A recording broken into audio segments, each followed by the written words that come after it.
Since Reservoir Dogs burst onto the scene in the early 90s, the heist done by a personable and sometimes bumbling crew has been a solid pastiche in cinema. I love it that even today, modern foreign filmmakers recognize a winning style and run with it. Here are two foreign films that mix a heist with horror with nightmarish results. This is M.L. Miller Fright's Best in Horror Countdown 2021 through 2022.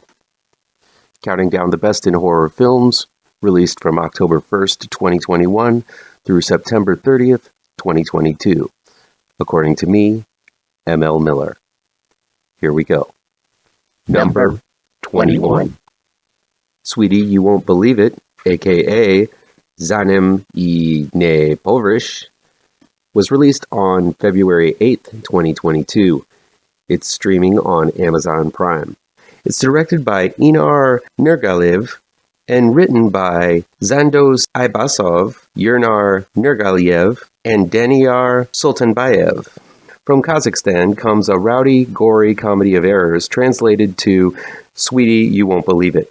Reminiscent of other iconic international films like Rabies and Why Don't You Just Die, Sweetie, You Won't Believe It is a hodgepodge of comedy, horror, action, and sheer lunacy. It follows the cause and effect style of a Pulp Fiction where different groups collide with gory and hilarious results, and somehow a story is made out of these multiple collisions. Dastan, played by Danyar Alshinov, is a mild-mannered husband doing his best at satiating his very pregnant and nagging wife, Zana, played by Asel Kalyeva. In need of a much-deserved break, he decides to go on a fishing trip with his two best buddies, Arman, played by Azamat Marglinov, a sex toy salesman, and Murat, Erlan Primbitov, a school security guard. So they take off in a van that looks a lot like the one from Texas Chainsaw Massacre. I don't know if this is purposeful or just the only van they had around. And they witness a crime by a gang of bumbling criminals. Soon the criminals are on their tails, but someone even more deadly is tracking down the criminals because they shot his dog. It all becomes quite messy, but easy to follow as one group of bumbling idiots crashes chaotically into another until only a few are left standing. Watching Sweetie, You Won't Believe It is like watching a modern-day Three Stooges film, but with tons of blood and gore.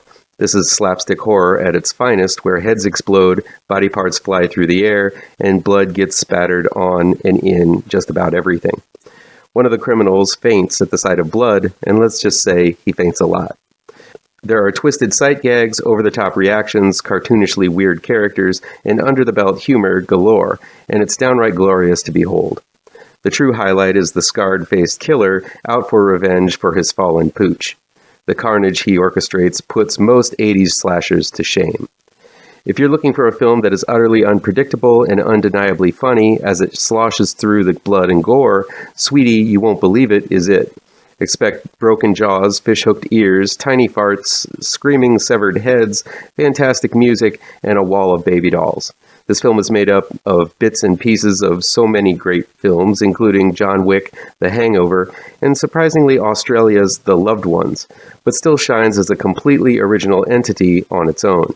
Sweetie, You Won't Believe It is my kind of wrong in so many of the right ways. Its direction is crisp, the pace is relentless, the comedy is gold with every beat.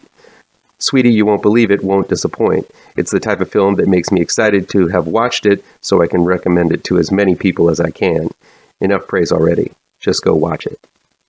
Saloon is an African horror heist gem dropped late in the year, but it's another example that some of the best films appear outside of America's borders. Saloon was released on September 8th, 2022. It's streaming on Shudder. It's directed by Jean-Luc Herbulot and written by Jean-Luc Herbulot and Pamela Diop. A trio of mercenaries try to lose the police by plane, but are shot down and must take refuge in a remote African village called Saloon, like the name of the movie. But this village is haunted by a curse with ties to one of the mercs. While the film has obvious references to the works of Tarantino and Guy Ritchie, Saloon is a wonderful hybrid of horror, crime, comedy, and action. Saloon is filled with breathtaking shots of the African countryside Aerial views that highlight how the world this story exists in is filled with gorgeous things, though much of these things moving around in the landscapes are quite deadly. There are extremely stylized scenes of action and suspense using slow-mo, extreme angles, long takes, and highly detailed scenes of brutality and chaos. Filmmaker Jean-Luc Herbulot has a wonderful eye, catching the culture of the land, but never forgetting to make everything look downright cool.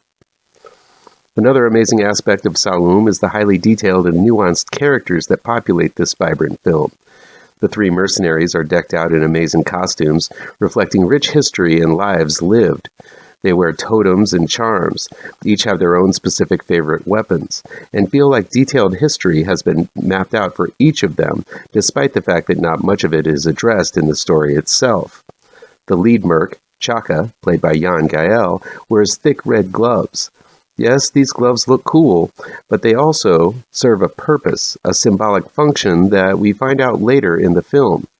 Jan Gael, Roger Sala, and Mentor Ba are amazing as these trio of mercs. The distinction in their costumes make each of them feel like rich characters and each have their function in this three-man band. These costumes aid the actors in making them look unique, which only helps in establishing original characters for the actors. The acting is top tier as well.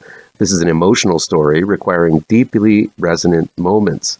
This is a film that deals with very dark themes, and the actors convey these beats expertly. This is not some brainless actioner. It's a film that starts with character and talented performance, and then moves outward like all good stories should. Like From Dusk Till Dawn, Saloon reveals its supernatural card late in the game.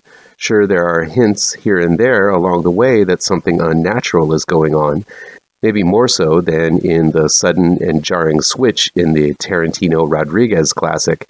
But once you get to know these characters, you get to know and love them once they are plunged into this mystical darkness. These creatures are straight from African lore. They look like swarm creatures made up of bugs and ash wearing horns on their heads. It's definitely a unique design and one that makes them scary to behold and difficult to defeat. But there's a mystery going on in Saloon that reveals itself slowly and methodically. Sure, this feels like a foreign film that is highly influenced by films of Western culture, but at the same time, it expertly tells a story built straight from the culture it comes from. It addresses slavery and abuse that runs rampant in the region. It addresses the poverty and desperation many people feel. Its story feels like a snapshot of a culture, but never gets preachy. Its main purpose is to tell a wonderfully complex story built around rich characters and the character of this treacherous land. If you're a fan of heist films, cultural horror, caper films, or just damn good films that look cool, Saloon will definitely fit the bill. Take a chance on it. As always, feel free to agree, disagree, or give me your own picks for your favorite horror movies. It's October, so let's talk horror. Come back tomorrow for the next level in the Best in Horror Countdown 2021 through 2022. Be sure to hit all of the pertinent bells and whistles down below, and you'll never miss a post. Happy Halloween, folks.